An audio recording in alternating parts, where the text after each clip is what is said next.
From the studios of Farm Journal Broadcast, this is AgDay.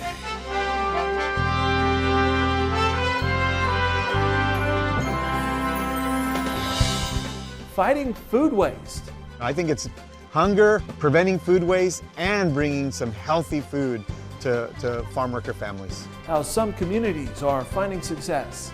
Can farmers finally start planting this week? Every little bit helps. As farmers battle wind, rain, and snow to try and get seed in the ground. And China makes another big buy of U.S. ag. The cheapest way to bring down prices is to import food, and that's what they're doing from us. Why this buy is significant right now on AgDay. Good morning, I'm Clinton Griffiths. The markets will be watching today to see if China will be back making more big buys of U.S. ag commodities. Now, that follows a flash sale announced by USDA of 1.3 million metric tons of corn on Friday.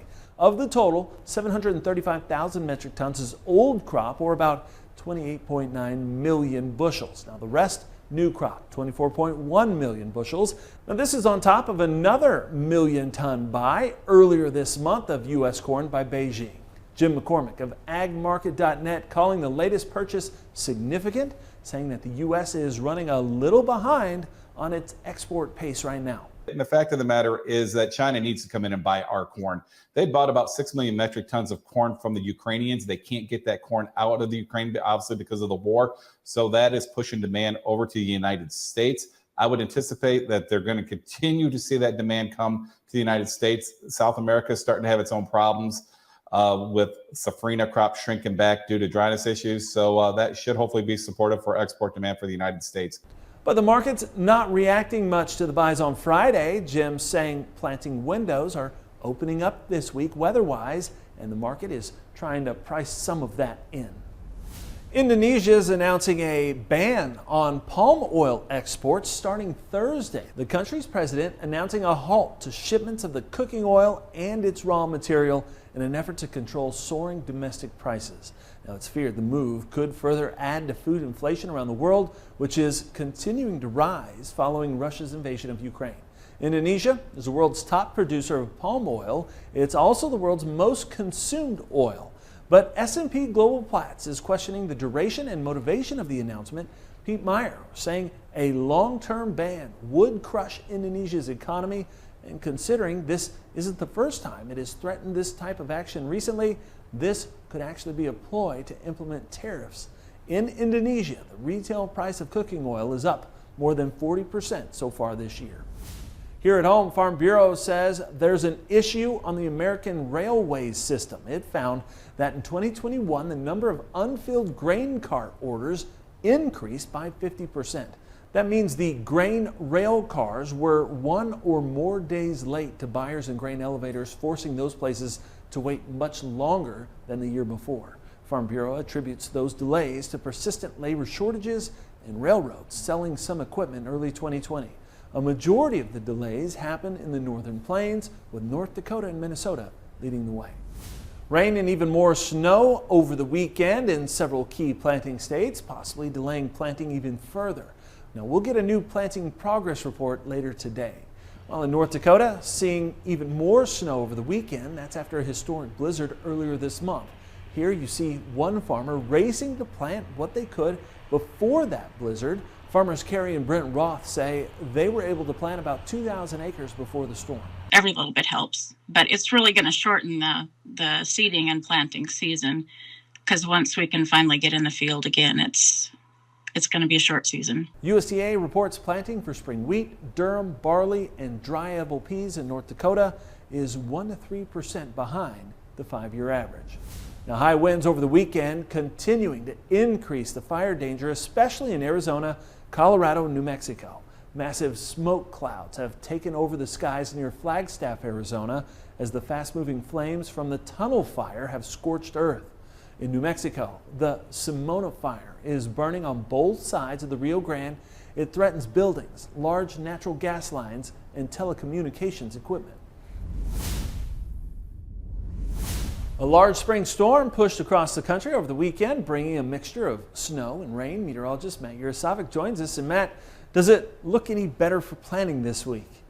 Yeah, Clinton, all eyes are on planting, and this week looks a little bit better than last week. A little less moisture in the west for planting, but still it is going to be a very active week. Now, we will have below average temperatures in the northern plains. We're also going to be very hot in the southwest and the central plains with temperatures that could be topping out in the mid-90s as we head through the middle part of the week. And then rain chances also remain for the northern Rockies and places east of the Mississippi, where we're going to be taking a look at more chances of rain, especially for the second half of the week. But here's a look at that root zone.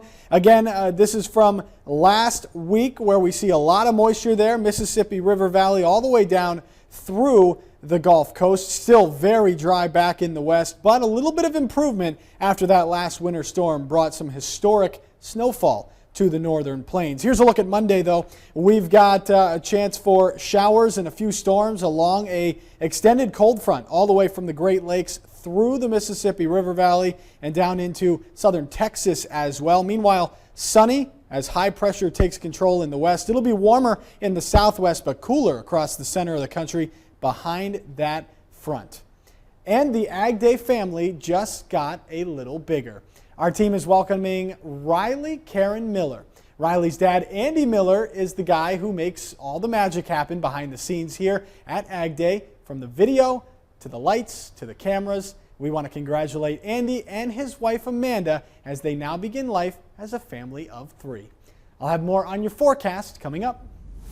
Happening tomorrow, the Senate Ag Committee will take a look at revamped cattle market legislation being proposed, and a group of ag economists have been looking into the plan too, saying it is, quote, attempting to solve a problem that does not exist, end quote. A bipartisan bill called the Cattle Price Discovery and Transparency Act of 2022 was first introduced in November and was first proposed by senators such as Republican Chuck Grassley of Iowa and Democrat John Tester of Montana. Now, under the plan, there would be a requirement for minimum purchase levels by packers. It would establish up to 7 regions where minimum levels of fed cattle buys must be made through approved pricing. But the economists conclude, quote, there is no research evidence of any significant or persistent fed cattle price discovery problem at this time, adding the legislation offers zero benefits for fed cattle markets and imposes many millions of dollars of additional costs, added risk, and lost value. Now, Farm Journal's Jim Wiesmeyer has a complete write-up of the Economist Review on agweb.com. Can free-range eggs come from birds kept inside? It's a question being raised as farmers work to protect their chickens amid an outbreak of highly pathogenic avian influenza. Now, so far, it's killed some 28 million birds across the country. USDA is recommending chickens be moved indoors to protect them. That includes some operations considered free range. One Indiana farmer says their free range flock will stay in confinement mode until the risk passes. Grain markets got red hot last week. Up next, a look at all of the factors still influencing prices. And later, helping the planet by being good stewards of the food produced. A look at how some communities are battling food waste in the country. Got equipment to sell privately but tired of scams and hassles? Visit MachineryPete.com and click Sell Mine. MachineryPete.com, the simple and secure way to buy and sell equipment online.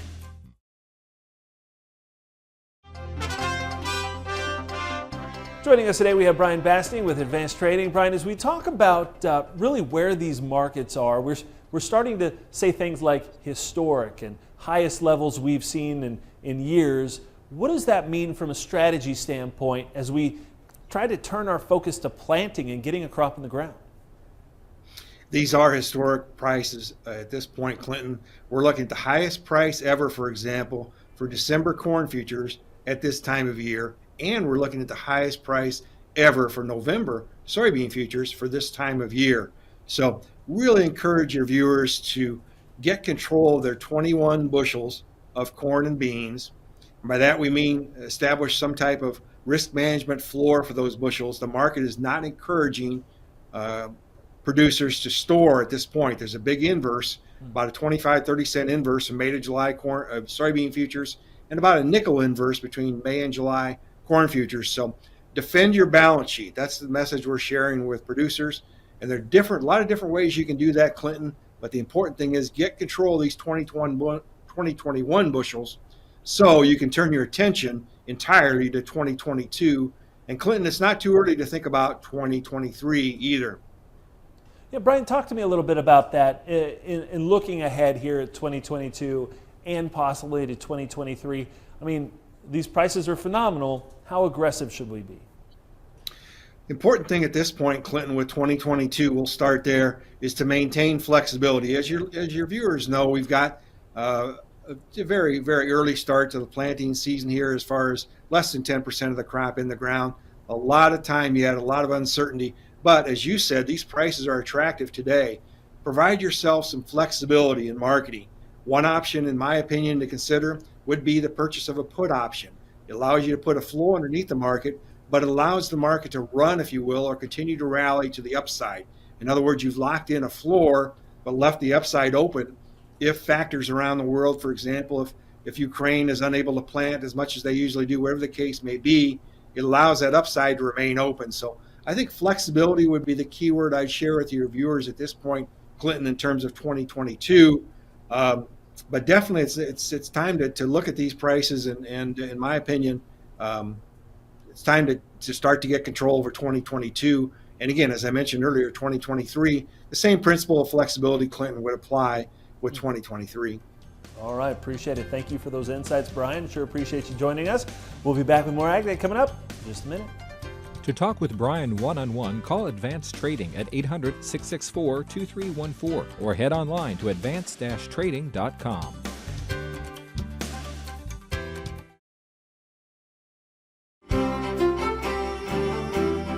Meteorologist Matt Yurosavik joining us here. And Matt, we'll start with the drought monitor, even though we had some pretty big storms go through the country over the weekend. Yeah, we did, and we also had a bigger snowstorm there for the northern plains. That's going to add more moisture to a lot of drought going on up in that area, especially over the last month or so.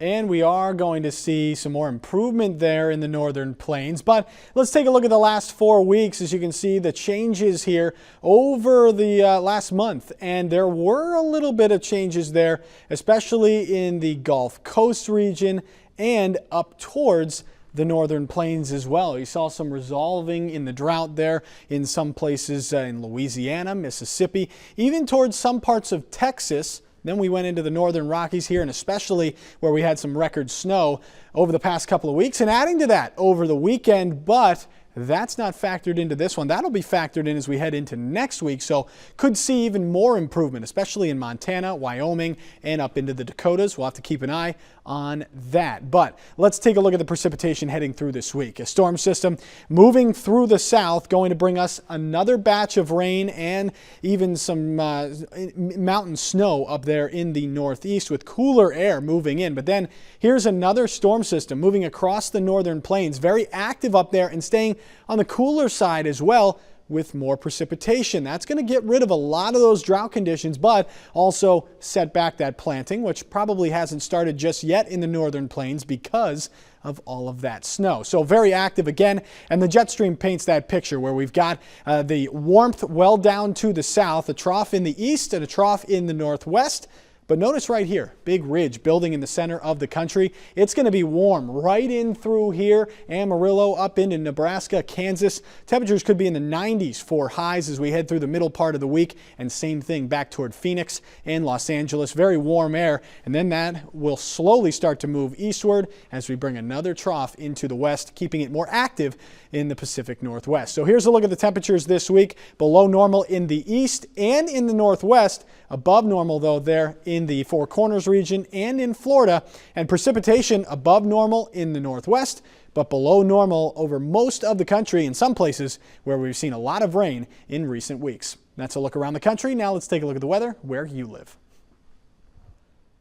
Elizabethtown, Kentucky, showers likely, a high of 69 degrees. Akron, Colorado, lots of sunshine and mild, a high of 60 degrees. And Toledo, Washington, chance for showers, a high of 57 degrees. Stay tuned, folks. Coming up, we're going to talk disc vines, 3 beauties that I saw sold at auction last week.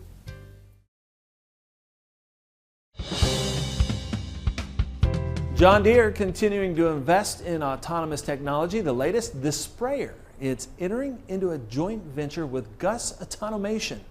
Gus is based in Kingsburg, California, and has engineered a semi-autonomous orchard and vineyard sprayer. With its system, multiple Gus sprayers can be supervised by just one operator. John Deere will provide sales and distribution through its channel, and Gus will lead product development. It's not just tractors seeing strong auction prices these days. Today, Machinery Repeat shows us some recent prices for forage equipment from the Eastern Corn Belt. Well, a couple weeks ago, folks, I highlighted the very strong auction prices we're seeing on good used round balers. I tell you, we're seeing even hotter prices currently on good condition used disc bines. Now, last Monday on a small farm auction in Lisbon, Ohio, our friends at Kiko Auctioneers sold this very nice 2012 Kuhn FC353 GC disc bine. Went for $22,500. Now, that's a record high auction price by $5,000 over the previous mark from just over 10 years ago, back in December of 2011. Now, that same day, last Monday, the same auction firm, actually, Kiko Auctioneers, had a small online farm auction in the evening where they sold this very nice 2011 New Holland H7220, and it sold for $16,775. Now, that's not quite a record, but I tell you, it's very strong. It's the fourth highest auction price ever on an H7220, and in fact, 3 of the 5 highest auction prices on H7220s have come in the last 10 months. Now, the very next day, last Tuesday, in McVeytown, Pennsylvania, our friends at Fraley Auction Company sold this like-new 2016 New Holland H7230 disc bine. And this thing was just gangbusters, wound up selling for $30,975.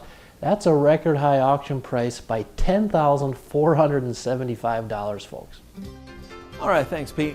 Now, the world produces more food than it consumes. A battle against food waste and what some communities are doing to fight back. Next.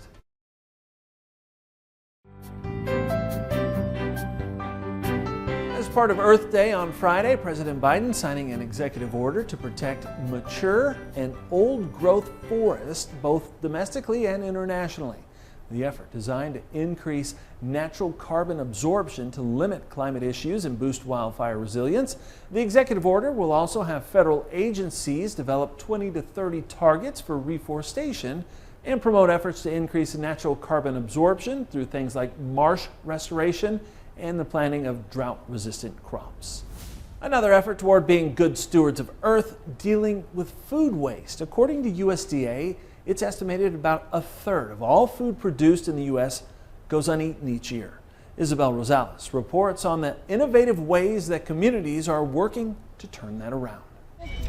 Discolored and deformed. This food may not be the prettiest to look at, but it is perfectly edible. When you think about the amount of resources that it takes to produce this food and then to not have it become nutrient, that is so wasteful. Instead of wasting away, all that ugly or surplus produce from farms around California goes back to those in need.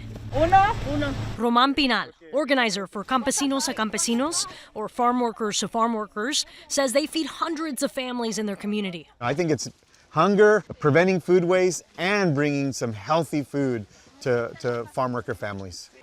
Over on the East Coast, Arlington County wants to make composting as easy as taking out the trash.